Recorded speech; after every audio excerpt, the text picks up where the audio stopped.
I want to welcome everyone to today's panel on mineral exploration in Latin America, a new dawn. Robert Friedland says that copper is a national security issue and that the copper price is going so high that we'll need a telescope to see it. Rick Rule says the uranium fundamentals are the best he's ever seen, and he did pretty well in the last bull cycle.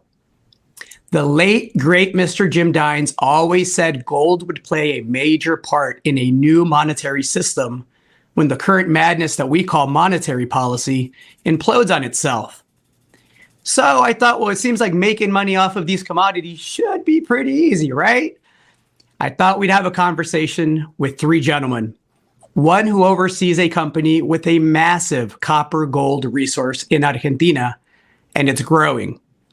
Another who oversees a company focused on exploring multiple advanced stage copper projects in Peru.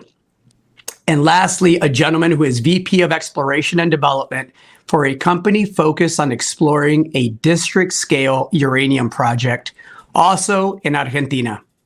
Gentlemen, thank you for your time. Could you each please introduce yourselves along with a brief overview of your background and your project or your projects? And Mr. John Black, I'd love to start with you. Thanks, Gerardo, and thanks everybody for attending or picking up listening this as you can on the replays on this. My name's John Black. I'm the CEO of Aldebaran Resources. At Aldebaran, we're a team of seasoned explorationists that specializes in identifying large copper or copper gold projects, the type of project that could be of interest to a major mining company. We try to capture those in a downturn in the market or just through ideas that we have on a project that might be bigger than it's thought to be at the time. And then we drill those out, we de-risk those projects, and ideally sell those to a major mining company. So that's why we're so excited being on the verge of what we also agree will be a breakout in copper in the near future. So these resources are becoming harder to identify and put your hands on. And if you've got a good one, it's a great time to be in it. Our principal project is the Altar project.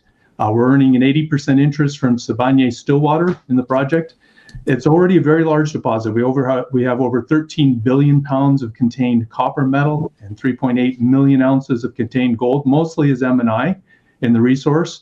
But as you indicated, we believe it still has potential to grow considerably. So great project. We're in Argentina, which is emerging as a mining center. I think we'll hear a lot about Argentina, and we'll discuss a lot about it in this forum today. And we're very fortunate that we have very good partners on this. Just last week, we closed the financing with South 32 as a new strategic investor. So South 32 combined with Sibanye-Stillwater and a large hedge fund that supports us well named Route One, is we feel we have the team and the partners, financial ability, and a great project with a good pathway in front of us. All right, we'll talk about how to capitalize off of that. Steve? Thank you, Gerardo. I'm Steve Stacku. I'm president and CEO of Element 29 Resources. And we're a group, we've been focused in Peru, specifically on base metals for some time now. I think in terms of a track record, members of our team, we've been successful in taking projects through to the production stage. So we're pretty confident in our capabilities on that front. Element 29, I believe, is really unique and stands out amongst our peers, and actually that we have two flagship copper projects in Peru, our Elida and our Flor de Cobre projects. And really within this portfolio, I envision, or I see, a pipeline of porphyry copper projects really at different stages. We have an advanced stage project at the Candelaria zone on our Flor de Cobre project. And that hosts a historic supergene copper enrichment resource of just under 60 million tons of about 0.67% copper. We've been drilling on that, and we will be putting out our initial and an updated compliant mineral resource estimate. Additionally, we have an emerging copper porphyry cluster at our Elida project, where we recently completed phase 1 drilling as well. And we're actually now compiling our initial mineral resource estimate, which should be out over the next couple of months, so very near term. And then back at Flor de Cobre, we have our what we think is a very large target, Atrofesado. It's quite a large porphyry center that's never seen drilling. And if you look at the location in the southern Peru copper belt, I think it's a very compelling target. So we are currently permitting that for an upcoming drill campaign. So at Element 29, we see lots of near-term opportunity for value creation through our exploration successes and some of the deliverable catalysts, including many that are in the near term. John and Steve, you're in the Robert Friedland side of the make money equation. Guillermo, you're on the uranium side of it. You're on the Ripple side. I'm changing a little bit the focus here. Thanks, Gerardo, for the invitation to me and the company. My name is Guillermo Pensado. I'm an exploration geologist. I'm Argentinian, graduated almost 30 years by now in Argentina, and graduated also in Canada. Blue Sky Uranium is a company managed by the Grosso Group, a company that had been working in Argentina also since 1993 when I was graduated, so almost 30 years. So this group has a huge experience in this country since the mining legal framework was changed and Argentina became part of the exploration interest around the world. So that is very important. In fact, the Grosso Group already compiles 4 discoveries at this point. Guayacamallo gold mine in San Juan, which is actually producing by Mineros. The silver huge deposit Navidad in Chubut is still waiting for development. Another silver lead zinc deposit in Jujuy, Chinchillas, actually producing under SSR. And finally, the Blue Sky discovery a few years ago, Ivana deposit, which represented the most significant discovery for uranium in the last 40 years in the country. So our focus is in that project because, as you mentioned before, Navidad Ivana deposit, which is the discovery, is included in a district scale project with significant potential, as observed in many other districts around the world. So we understand that we have the potential to define multiple deposits within this more than 100 kilometers long project that we control at Rio Negro province in Argentina. Excellent. I think Argentina is a great place to start. I'm going to come back to you, John. And I want to chat about jurisdiction. Increasingly, it is becoming, and pardon the cheesy pun, but critical where you're exploring, how you're exploring, where you're developing, and where you're looking to get permitted. And so Argentina has emerged recently as, a bastion of stability compared with some of its peers recently. And we'll get into, Peru and we'll talk about, the tad bit of volatility that we've seen there. But John, you're drilling a project that already, as you mentioned, has a massive copper gold resource. You just did a very strategic financing with one of the biggest miners in the world. You have assays pending that I know people are eager to see, and an updated resource estimate coming up, which are all great catalysts. But how are you staying proactive with both the changing political landscape and, also maintaining good relations with local stakeholders, which, frankly, not a lot of companies get right? Great questions. A big topic there. Argentina's been a very interesting thing. I've been exploring, looking for primarily porphyry copper deposits in South America for 30 years, and with a variety of companies from majors to junior companies. And we always look at a combination of prospectivity. The rocks have to be right.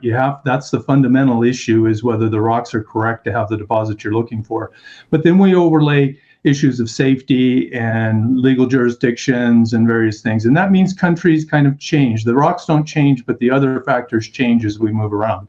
And Argentina, historically, in my experience, has been one of the more difficult places to work, primarily due just to challenges on how do we get cash in, how do we work with local communities. And it's fundamentally because it hasn't been a particularly much of a mining country.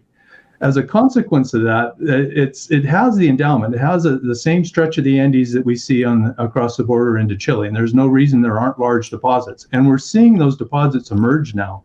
Quite frankly, just in San Juan, we have one of 5 large copper deposits in San Juan that I believe if they were located literally 30 or 40 kilometers to the west in Chile, they would probably already be mines, all of them by now. And so in some ways, Argentina is entering into a spot right now where they're going to benefit from not having the legal jurisdiction and the fiscal framework to allow development of mines. Has mean that they haven't exploited these mines yet, but they're beginning to realize that there's great potential for these. And it's one of the drivers that can help the economic crisis that they're in right now. And so we're seeing provinces like San Juan and Salta embrace mining. We're seeing that embraced at the federal level. And independent of how they choose to get out of the financial difficulties the country's embracing right now, mining's clearly an engine that can attract foreign capital and provide jobs and tax benefits. And we're already, the good news is we're already beginning to see that, because we're seeing particularly the lithium mines come on very quickly in the north and Salta, and we see the tax revenues being generated. We see the number of jobs that are being generated in San Juan over the major projects that we have there. And the politicians and the communities are beginning to embrace that. So that makes our job so much easier if we have public support to move forward, and it's viewed as a pathway to help the country advance. Guillermo, you mentioned the Grasso Group being pioneers of mining in Argentina, and that's not an exaggeration. Do you share similar sentiments with John as to the changing landscape there, the favorably changing landscape, or do you have a different experience? Well, first of all, Sean mentioned, Argentina shows significant geological potential. That's it's, for copper, gold, silver, you have all these huge cordillera sharing with Chile and Bolivia, showing the potential that you can have in this side of the cordillera. For uranium also, the location of our sedimentary basin is huge potential for uranium and copper sedimentary deposits, and this is very significant. So once you have that, we need to see the country. The country is historically agriculture country. So as I mentioned before, the mining framework changed at the beginning of the 90s. So we are still teenagers in the mining sector also. And that creates some challenges, as Sean indicated. But we could see in the last 30 years, the opening of significant deposits, some of them in the top 10, like Bajo la Lumbrera, a huge porphyry copper deposit, Veladero, Pascualama finally never opened, but it still is waiting there. Now is Jose Maria, the discovery of Navidad. So we could see with challenges, not only with Argentina, also in the international market, but Argentina is growing. And in the last few years, you can see, as Sean mentioned, finally the society and the politicians are understanding what represent that potential, what geology means, because it's different. It's different to agriculture, it's different to oil and gas also. Now, the unconventional oil and gas is more similar to mining, and that forced them to start to understand the long view, the long term of investment, and that is changing the mind of the local politicians or also the communities. I think that Argentina is the legal framework with all the challenges is still very well supported. And also, for example, in the case of uranium in particular, there are not much countries with a legal framework for uranium as Argentina has, because we have mining experience in uranium since the 1950s. So we have 9 uranium mines producing in the past. Now, anyone producing, but we hope we could be the first in the next period. But that indicates that you have an entire legal framework, for example, to produce uranium on the international market and local conditions. So that is very significant. Also, which is important in Argentina is the preparation of the communities, the universities, and everything. I mean, it's people that in general take time to understand what mining represents, but once they understand, I mean, we have very good capacity to develop this industry very well with the good standards of the 8th century for everyone, giving benefits for the society, for the country, and for the world. I think so. And spectacular bottles of wine as well. Yes, we have. And I'm in Mendoza as well, so I know. Steve, John and Guillermo both referenced the tremendous geologic potential in Argentina. Nobody's going to argue with Peru in regards to geologic endowment, right? We all know how blessed that country is geologically. The political landscape has been a tad bit challenging, and I'm being a bit sarcastic here, the past several years and months, and it seems to be going in a direction that's not less volatile. You're extremely experienced in South America. You've monetized assets in the past. You've worked through many different administrations and in many different scenarios that have similar volatility. How does this compare to those, and how are you approaching exploration in Peru as it stands right now? Very good questions. We view Peru as really, it is a top tier mining and mineral exploration jurisdiction.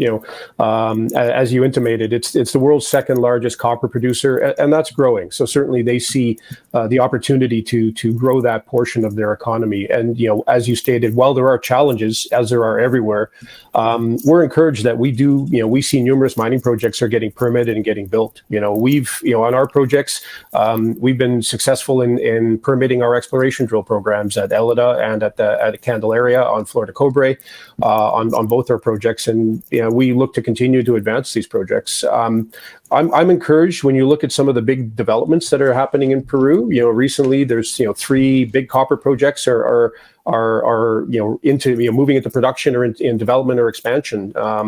You're seeing more than $70 billion of investment by Anglo American at Quellaveco, Minsur at Mina Justa Marcobre, and Chinalco at their Toromocho mine expansion.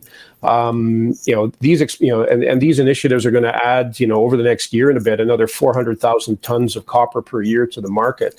So I think Peru gets it. Mining is the backbone of their economy. It's 60% of their exports are mining related, 10% of their GDP. And as an operating jurisdiction, it's we like it as well. If you look at operating costs for copper miners, it's one of the lowest cost, I think, just behind as of some of the recent stats, just behind Chile. So a good position for a country to be in. In terms of challenges, no, you're correct. We don't see them at our stage. We're the regions that we're operating in, and I think it is a jurisdictional or regional metric that you have to look at. Some areas are more open, understand the benefit from mining, and some areas are much more challenging. I think you've seen certain projects in Peru, case in point, Las Bambas, which tend to be lightning rods. These projects have been controversial and will be so probably till they mine the last pound of copper out of those deposits. I don't see it changing on that front.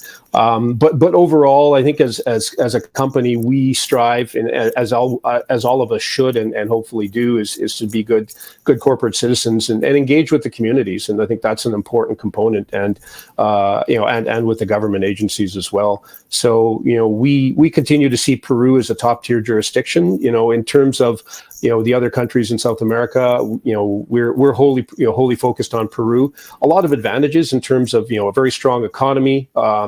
There's a free trade agreement in place with Canada as well. So if at any point down the road anything goes astray, there's mechanisms to solve that under the free trade agreement. So lots of strengths that we see operating in Peru, and obviously we're focused there and we'll continue to be focused there. So no hiccups, noteworthy hiccups? Not for us. you? No, we've been operating well. So from a permitting perspective, we've got two of our drill programs have been successfully permitted.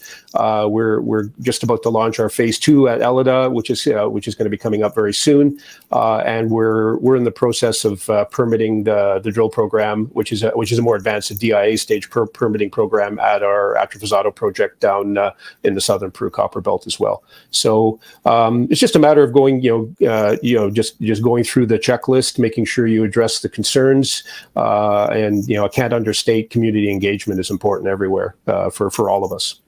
Excellent. You mentioned operating costs, and John, I'm going to ask you about inflationary pressures and how they may be affecting drilling costs, labor, the supply chain, everything that goes along with that. But before that, I see some very good questions coming in from the people in the audience. I want to encourage you all to keep firing those off, and we'll do our best to get to as many of those near the end of this. But John, inflation, I mentioned that we have assays pending, you have assays pending. We're all excited to see them.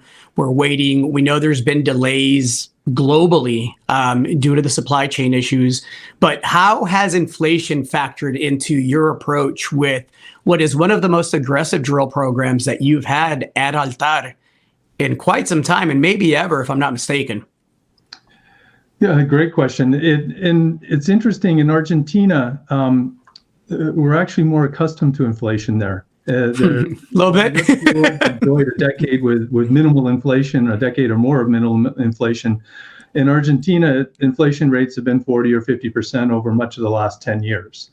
And so you get accustomed to know how you adjust your salaries and how you move things going forward and work with it. Now, the inflation has increased as it's increased anywhere else. So you do have to stay on top of how you're working and how you're bringing things into the country and how you pay for things. But one of the things that's interesting is that given their current situation, what they really are trying to do is attract investment into the country. And so we actually, in Argentina, there are a series of different exchange rates depending on what type of a transaction you have. And so they actually favor dollars coming into the country, and that helps us considerably. With that preferred blue chip rate that we get as we come in on that, it actually has lowered our costs. So I would say our costs right now are pretty similar to what we experienced. We have a sister company in Peru, and they're quite similar to what we experienced there.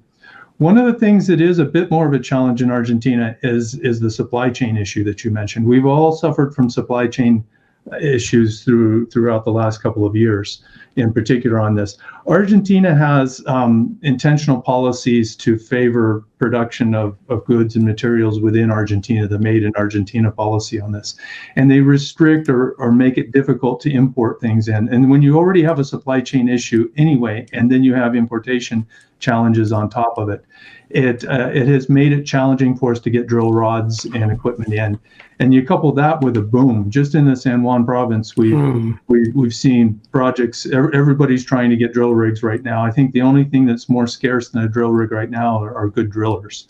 And so those are our challenges, are really, really more on supply chain. If you can get enough drill rigs to keep enough drill rigs and enough equipment and parts to keep your rigs running well. All of us in San Juan had intentions to drill a lot more meterage than we did this last year, and we fell a little bit short. But we're working with the providers and the drilling companies right now to get better prepared for this year. I think the boom kind of caught all of us a little off guard last year, and now we're settling into it.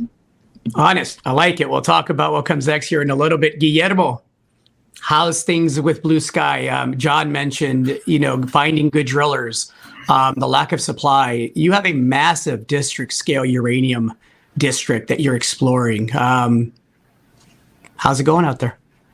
Well, he pointed out the main points that we deal with in Argentina. I mean, the inflation, we are very familiar with inflation, so we understand that. Doesn't mean that we don't suffer that. We also suffer that more than with higher inflation. But we have a practice to do it. The good thing for the prices going up is that John mentioned before, is that we have different exchange rates. So that allows you to bring cash into the country at different exchange rate that finally maintain your cost.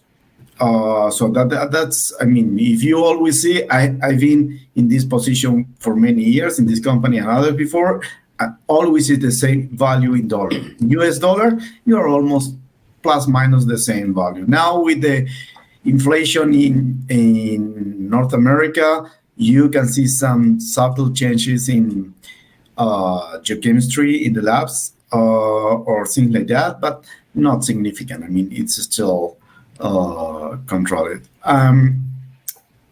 Drillers and drilling, that is the big challenge, certainly, for many reasons. He mentioned something which is very important, to find good drillers. The downturn period in the sector, the exploration sector, the last few years, made that we lost a lot of drillers. Some of them moving to Chile or to Peru, or some of them changed to other job. And when all the sectors start to heat up again, we could see that we had not enough, and now significant drill programs. We don't have enough drillers to maintain all the crews along Argentina. But as I mentioned before, this is a country with good preparation in the education point of view. So there are many provinces or commercial chambers trying to deal with that issue, training people, preparing people for technician, for driller, for this and the other. So that will, I guess that in the next few years, we may probably overpass that shortage that we certainly have today. After that, I mean, the overall cost, as I mentioned, in general, is always the same. We try to maintain the salary as maintaining their value along the time. So we are, what it changed now with very high inflation that we have, instead of reviewing salaries every 6 months, sometimes you change to every 3 months, or, I mean, certainly no once a year, at least 2 times along the year. So those are the things that you need to adapt. But because we understand that, we can manage that, and all your accountant people and everyone understand that, they may do it rapidly with no big issues. Excellent. Guillermo mentioned that Peru is getting a lot of the Argentine drillers. Are you benefiting from that? Is that the case? Yeah, for Guillermo's drillers. Well, no, nothing personal, Guillermo. But yeah, no, we certainly one of the benefits in Peru is obviously there's a strong mining culture and mining community. So in terms of infrastructure, services, equipment, obviously we're in pretty good shape on that front. We're currently in the process of queuing up our phase 2 drill program at Elida. So it's interesting you mentioned inflation. So yeah, even there we're starting to see a little bit of cost creep, kind of several percent of increase in cost to offset some of the inflationary pressures that the drillers are seeing there. But overall, it's not unexpected. I think we're seeing that globally, and in some areas obviously a bit higher than others.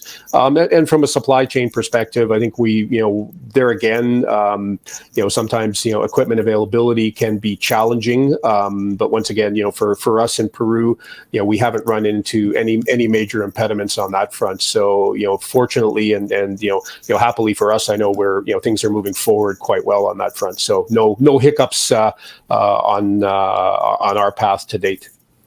All right. Sounds like a well-managed situation over there. Well, gentlemen, all three of you seem like nice enough guys, but let's be completely transparent and honest. Nobody's really watching this to make Facebook friends with John, Guillermo, or Steve, right? They want to know why they should trust you with their hard-earned capital. And so I mentioned early that I wanted to provide each of you some space to go over the catalyst here coming up for the company. And frankly, your track record of success. You've all had success in the past, which is something that I always look for when I'm writing a check for a company. And so, John, I'll let you kind of take the floor on why people should be writing checks or buying shares in your company. Great, thanks. And excellent question. It gets right to the grain of what we should all be looking for. When we have kind of a challenging time like we have right now in the markets, it's easy for people to look at their portfolios and kind of get worried. We all do when we have that, but it's a great opportunity. And particularly in the copper space, the fundamentals for copper are just so strong.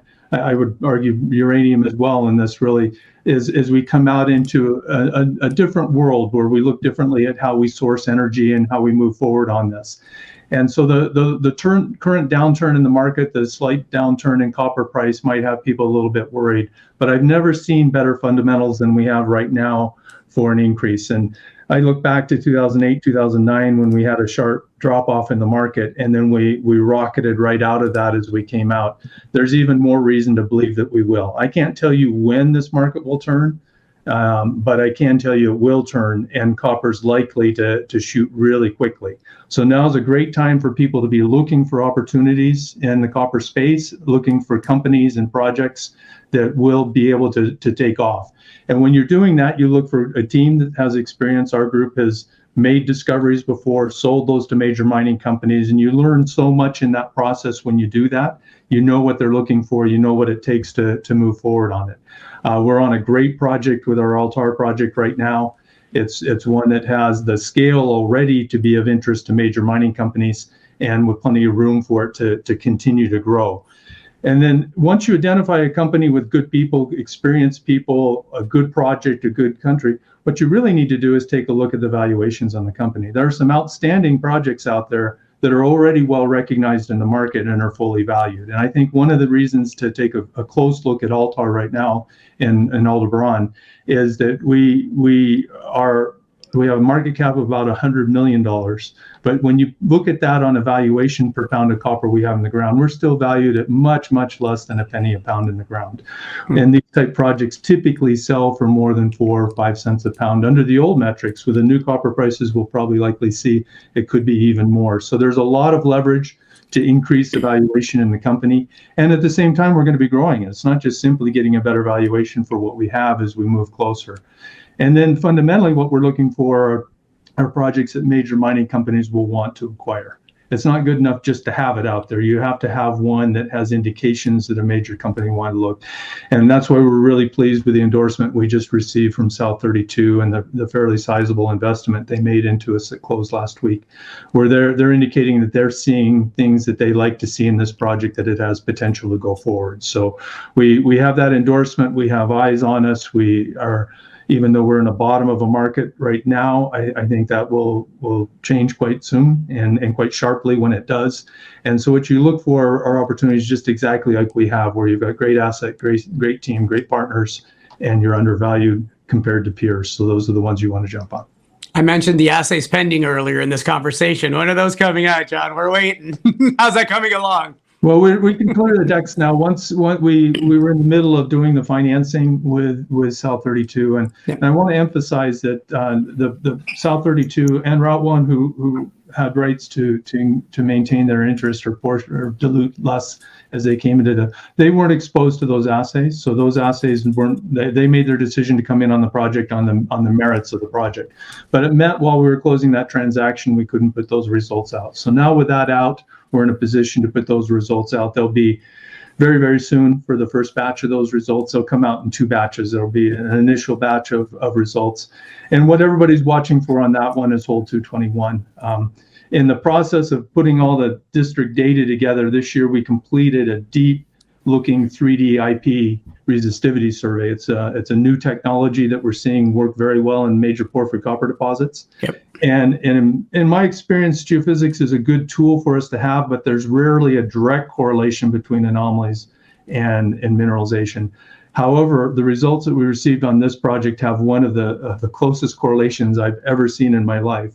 And we'd already started a drill hole through an area that had never been tested in this large anomaly when we received the results. And that's the one that people watching to see if that drill hole confirms that the large anomaly that's mostly untested that we have is indicative of a much larger deposit than we've been able to report to date. So we'll be happy to talk about those very soon. All right. I'll be happy to talk about those results with you. Guillermo, Again, I mentioned you have a district, you have a massive land package. The fundamentals for uranium, as Mr. Rick Rule mentioned, are as bullish as he's ever seen them, and I concur for whatever that's worth to people. How are you going to add value? Why should people look at Blue Sky? Well, first of all, as you mentioned, the fundamentals of uranium.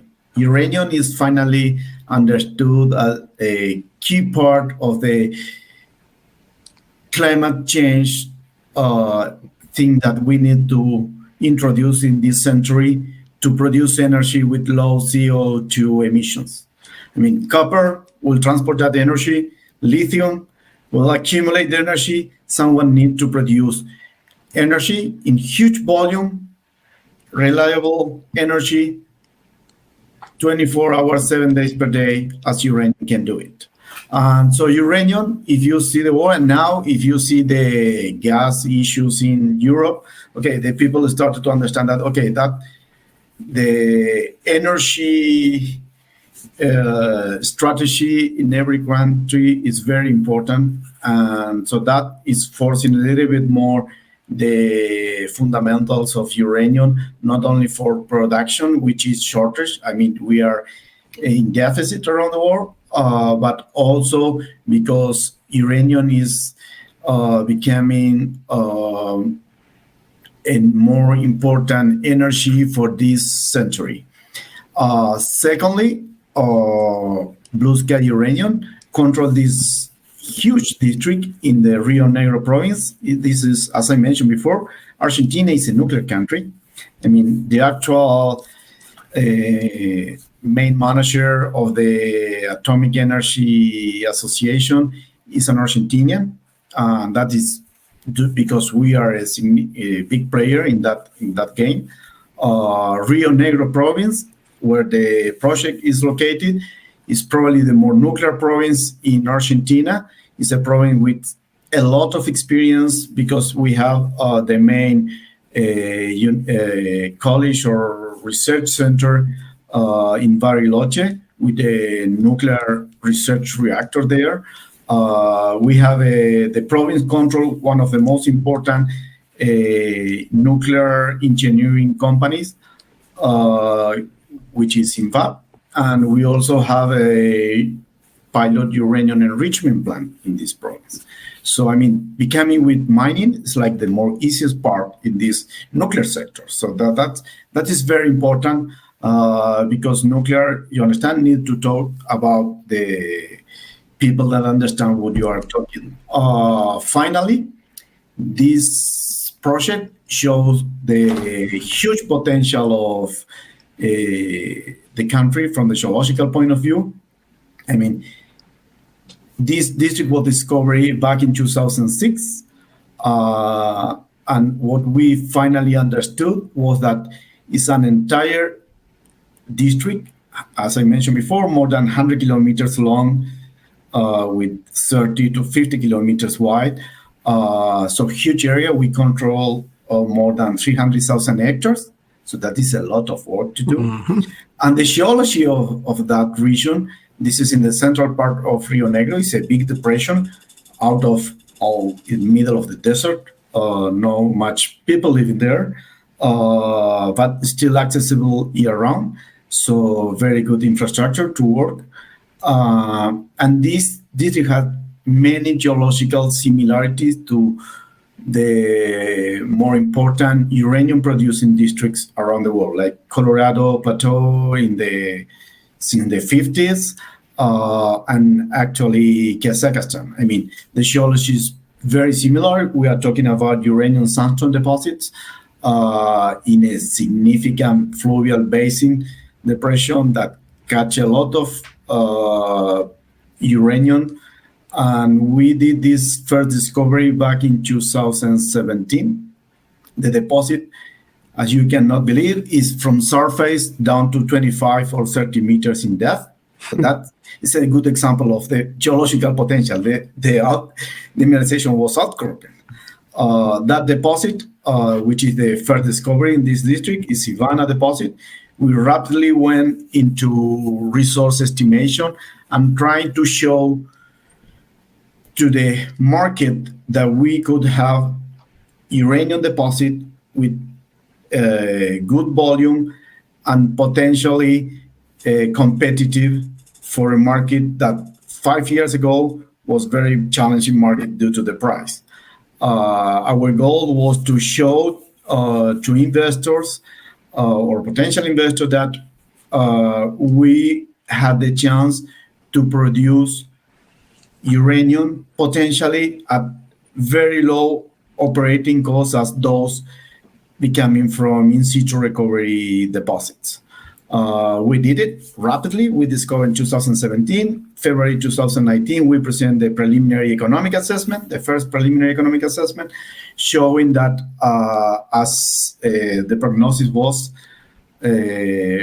indicating that the operating cost was competitive, could be competitive, very low, cash cost about $16 per pound, all included 18 plus. So that is competitive in the market. It was competitive in those days, more now when the uranium price is close to the $50 per pound. Also important to show that the capex to open those kind of, because the metallurgy of those kind of deposit is very straightforward, and it's really very low capex. And because we are thinking about a cluster of deposits surrounding Ivana deposit, we understand that if we discover another deposit that we are trying to do with many targets that we defined in the last 15 years, we may be extending the mine life of that first deposit at very low cost of exploration, as we actually have, capex and production. So that we understand that we may have a significant district to produce a good volume of uranium for the market, which is requiring more uranium today. You just raised some money, Guillermo. How do you plan on allocating that? Is the bulk of that going in the ground to try to make more discoveries or grow that resource? All the money that we or try to put all the money in the ground. I mean, Ivana deposit in the first year and a half, we drill almost 500 holes. Now we added up to almost 850 holes. This was in Ivana. We are trying to go into a new resource estimation for the Ivana deposit. The goal of that is to convert the inferred resources into indicated for a potential pre-feasibility study later by the end of the year or beginning 2023. The other portion of that money is going to exploration. As I mentioned, we have 4 targets in a 30 kilometers radius surrounding Ivana deposit that we are testing. We have been drilling since, well, we have many challenges due to the pandemic times and those kind of things, but we are continue drilling, and we hopefully may find another Ivana type deposit in that area that could be showing what we understand is the potential of the district, that this district may contain more deposit than Ivana, as it happened in other countries. I mean, Ivana deposit itself is almost 23 million pounds uranium, which is medium-sized deposit, good for starting. It's on surface. The good thing is that as competitive the deposit could be. But if you compare with Kazakhstan, for example, you can see multiple deposits there, and deposit as huge as almost 230 million pounds. So 10 times Ivana deposit. So you're drilling to grow that resource. That's what you're telling me. We are drilling. We are actually focused in order to maintain our exploration costs low, because we understand that we have enough potential not only on surface. We can go deeper in the system and trying to find staked deposit, but at this point, trying to maintain our exploration costs low, we are focused in the first 50, 60 meters from surface trying to define another Ivana type deposit, which is on surface. So this Perfect. Perfect. Yeah. Steve, Robert Friedland says, I'm going to need a telescope to see the copper price because it's going so high. Whether or not that materializes, and I think it actually will, we're seeing the majors step in with multi-billion-dollar offers for companies that are able to prove up significant resources and discoveries and upside potential. E29, and I got a couple of questions here from the crowd, has two advanced stage projects, multiple advanced stage projects, a historic resource. You mentioned having good access to drillers and infrastructure. You mentioned your community ties and your social license being solid. How are we going to unlock value in E29 shares? Good, really good question. And yeah, how could you not like an endorsement like that from Mr. Friedland on copper? That certainly, I think we all buy into the copper thesis. Copper is the metal that brings energy to market. And in the green economy with EVs, transmission infrastructure, etc. Copper is going to be required. And we're at we're near all-time lows again. So in terms of all the macros are certainly aligning. We've seen copper come off over the last several months, but nevertheless, still copper at 350, 360. When we model, a lot of the modeling, long-term consensus copper is in the 330 to 350 range. So it's not as if we're out of line right now. The copper miners are making pretty good money at current copper prices. Obviously, 450 would be even better. In terms of where we're focused, certainly we see that opportunity for E29. We're an early stage company. We've only been public for just over a year and a half now, and really only drilling over the last year on our two projects. But we see that opportunity to unlock that value. So really evolving the company from an exploration drilling stage company to delivering resources on both projects. So I think in terms of what we're looking at Elida, our first resource estimate is currently underway. I anticipate that coming out over the next 1 to 2 months. So certainly that's a very near-term catalyst to watch for. And there again, we're going to be looking at just one of 5 porphyry centers at Elida. So this is just going to be on zone 1, and there again, just on a portion of zone 1. Our exploration target at zone 1 was in the range of 250 to 500 million tons, just in that one porphyry center. Looking at grades in the range of 0.3 to 0.45, with significant moly grades and silver byproduct grades as well. Initial metallurgy looks really good. The assay analysis shows low arsenic within this as well. So, I see real opportunity to unlock value. So, getting that initial resource estimate out, I think for us is going to be a very significant milestone for E29. But we're not just sitting still with that. We're also, in the background, we're also doing a resource estimate on the Candelaria zone at Flor de Cobre, where we just wrapped up a drill program in May of this year as well.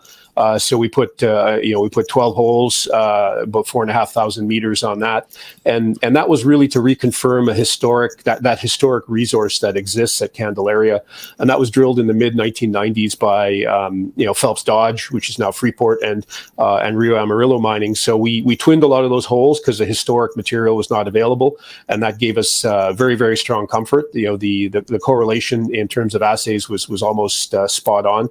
So that allows us to use not only the results from our drill program, but the historic resources or historic drill results in our resource estimates. So we'll be putting out our initial resource on Candelaria this year as well. So I think going from an early stage driller to delivering 2 resources, and there again, we're also going to be launching a phase 2 drill program at Elida to start testing some of the other porphyry centers there that I think that look really encouraging. And obviously, any drill success we meet there will certainly, there again, should daylight further upside potential in terms of growing that resource at Elida. So that's for me, that gets me excited in terms of moving the company to the resource stage, delivering those pounds in the ground. And I see that as an opportunity to really to start to unlock value. We've underperformed, but so is the rest of the market. The stock's off probably in the range of about 50%, but so is most of our peers over the last 4 or 5 months. But I certainly see the opportunity to regain some of that ground with the deliverables that we have in our pipeline at this stage. Everybody wants to be a contrarian, and so they have to buy low. Yeah, exactly. Yeah. Let's open it up to some Q&A. Brittany has an excellent question. She asks, is nationalization a risk in Argentina or Peru? John, I'm going to let Steve breathe for a bit and let you answer the Argentina question and kind of give us your take, being that you are as active as you are in Argentina right now. Good question. And it certainly in South America overall, and perhaps even in the world, we're seeing a movement towards more social unrest, more concerns about how things work in the economies in the world on that. And so that does bring up questions, and it puts us in a period of risk. But when you look more closely at individual countries, a country like Argentina right now, they fully recognize that they would like to have a mining industry. They very much like to have the investment that comes with that, the jobs that come with that. And I don't worry that much about Argentina because they don't have an established mining industry. They don't have really the know-how and the capability to do that. So they need, in addition to the foreign investment to come in, they need the know-how and they need that ability to come in and the endorsement of those foreign investments. So I think particularly for traditional metals, it's very likely that we'll see major money coming in. And a good judge of that is when you see companies like BHP just announced a $100 million investment into Filo. Rio Tinto just bought an asset for lithium for some $800 million in Salta. Companies like that are not putting their money into a country if they're concerned about that, or they certainly are evaluating that and deciding it's worth their risk. So I think we're pretty safe on that. I can throw in a word or two on Peru as well on that because we have a sister company that operates in Peru. And Peru, even though there has been a shift in the government a little bit more to the left, it is a mining country, just as Steve mentioned. It's a mining country, and everybody recognizes that mining is really the driver for the economy on that. I was quite proud that our mining industry really stepped up to help out in the COVID pandemic on that, providing PPE, providing help for communities on that. And it's really kind of a leading industry in the country. So there may be discussions about taxes or other things, increases, but I really doubt that we'll see nationalization of projects. The one country in South America that I watch a little more closely right now is Chile. There the discussion is a little bit more leaning towards potential, maybe not nationalization, but partial nationalization or increased taxes on that. And the sentiment there is a little bit more, mining's mature. It's an important part of the economy, but there are other parts of the economy there, and a lot of particularly young people feel that perhaps mining should be contributing more.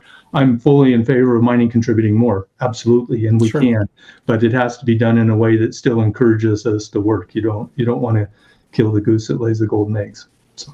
Well said, Steve. Your thoughts on Peru and the potential for nationalization? Is it like real estate? Is it local? Is it region by region? Is it town by town? Is it project by project? Or do you feel as confident as John? I would say John framed it really well. Obviously, we're confident and certainly very, very comfortable with the environment that's in front of us in Peru. Pretty much every super major globally is active in Peru, and that's for a reason. Projects get built and companies can operate in that country, and that's operated and that's continued really unfettered for many decades. I'm looking even a decade ago. I was involved with a base metals company that had an operation in Peru, and Humala, who was a leftist-leaning president, came into power, and we were quite nervous over nationalization. But at the end of the day, I think regardless of the government, they recognize the significance and what mining is, how significant of a component it is to their economy. So I think given that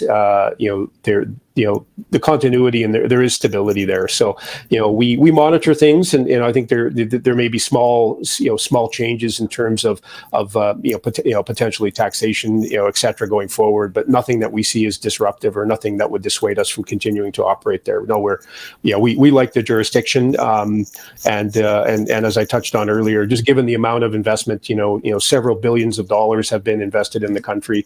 The Ministry of Energy and Mines just recently came out with the mining investment in the country for the first half of this year was up almost 10% to about $2.5 billion, and that was evenly spread between new mine projects, exploration, and infrastructure. So it just shows you, I see that as an endorsement, almost almost regardless of the government, mining is such a vital component of the Peru blood that it's going to continue to operate. And I think mining companies are hopefully, we strive to, and I think hopefully we all do strive to be good corporate citizens and be responsible.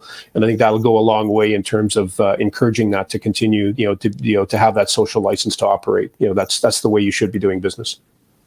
Gentlemen, this has been an absolute blast. There's a few questions lingering that I encourage everyone to pass along, and I will make sure they get passed along so that they are addressed individually, as some of those are pretty specific as it relates to companies' deposits and grades. But I want to thank everybody for their time. John, Guillermo, Steve, I want to thank you for an insightful conversation. I encourage anybody to reach out to myself, to Guillermo, to Steve, and to John if you have any other questions, and I hope y'all have a great rest of your week. This has been fun, y'all.